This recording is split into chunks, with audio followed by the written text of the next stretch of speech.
Welcome, my dear brother, Victor. Ernest. I wish you had come 3 months ago. Then you would have found us all joyous and delighted. You come to us now to share a misery which nothing can alleviate. Yet your presence will, I hope, revive our father, who seems sinking under his misfortune.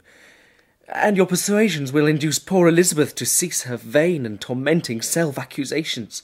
She most of all requires consolation, having accused herself of the death of our brother. But now the murderer is caught. Oh, how can that be?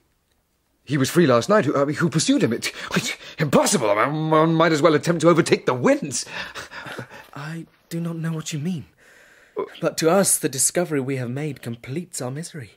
Who would credit that Justine, who was so amiable and fond of all the family, could suddenly become capable of so frightful, so appalling a crime?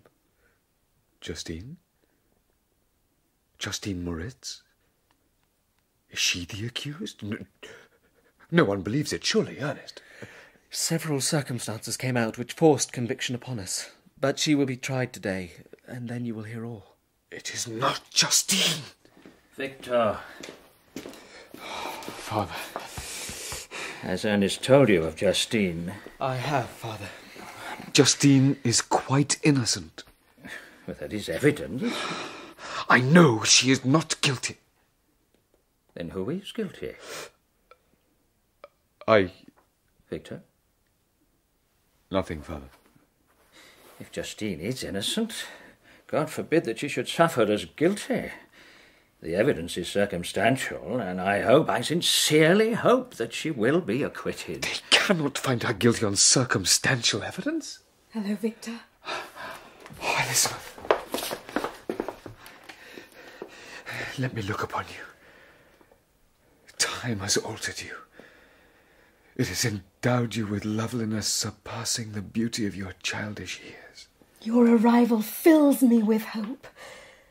You perhaps will find some means to justify my poor guiltless Justine. Well, who is safe if she be convicted of crime? She is innocent, and that shall be proved. Everyone else believes in her guilt, but I know it is impossible. Dry your eyes, Elizabeth. If Justine is innocent, rely on the justice of our courts.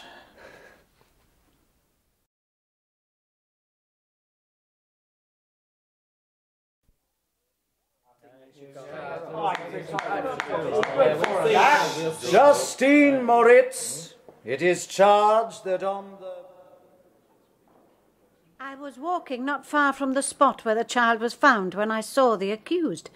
I asked her what she did there, but she could only utter unintelligibly.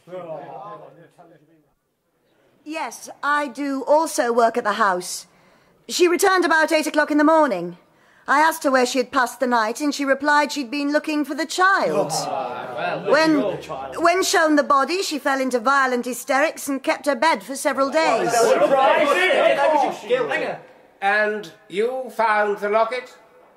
I was going through her clothes in preparation for the laundry. Silence in court! Silence! Call the defendant, Justine Moritz. I was given permission to spend the evening at the house of an aunt, at Shen, a league from Geneva. On my return, at about 9 o'clock in the evening, I met a man who asked me if I'd seen anything of the child. I then spent several hours looking for him. Then, finding the gates of Geneva shut, I took refuge in a barn. Most of the night I spent watching, but towards dawn I slept a little. I was wakened from my sleep because I thought I heard steps. At dawn, I recommenced searching for William. If I passed near the spot where his body lay, it was without my knowledge. I was unable to respond intelligibly to the first witness because I'd not slept and was disturbed by the disappearance of William. Concerning the locket, I can give no account. I am only left to conjecture. I beg permission to have character witnesses, and if their testimony will not overweigh my supposed guilt, I must be condemned, although I would pledge my salvation on my innocence. Call Elizabeth Lavenza! I am well acquainted with the accused. I have lived with her in the same house. For my own part, I do not hesitate to say that, notwithstanding all the evidence produced against her, I believe and rely upon her perfect innocence. What was that? As to the bauble the case rests upon, if she had desired it, I should have willingly given it to her. So much do I esteem and value her. Why speak well of her? She murdered your bride! She's a murderer! Silence! Silence in court! She's innocent! She did not do it! Silence! Silence!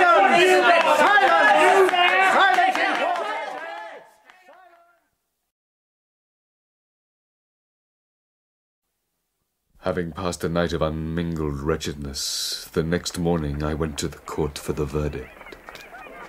You are Victor Frankenstein, are you not? I am. She confessed in the night. Confessed? Justine Moritz is condemned. Her confession was hardly necessary, but none of our judges likes to condemn on circumstantial evidence alone. I hope you and your family find some peace now.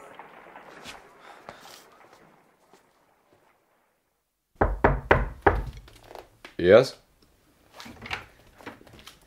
A message from the jail, sir.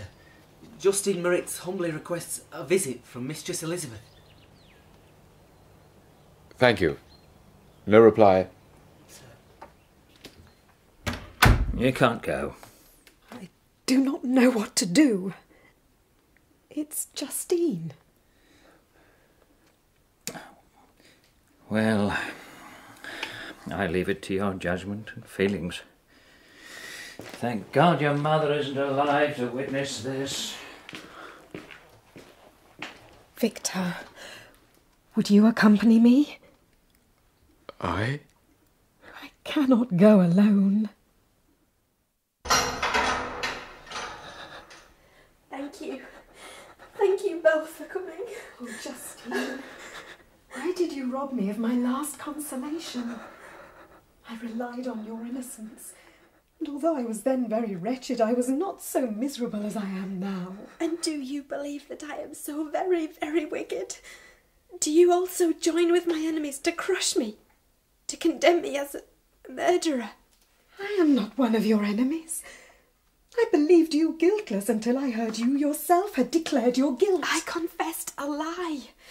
I confessed that I might obtain absolution.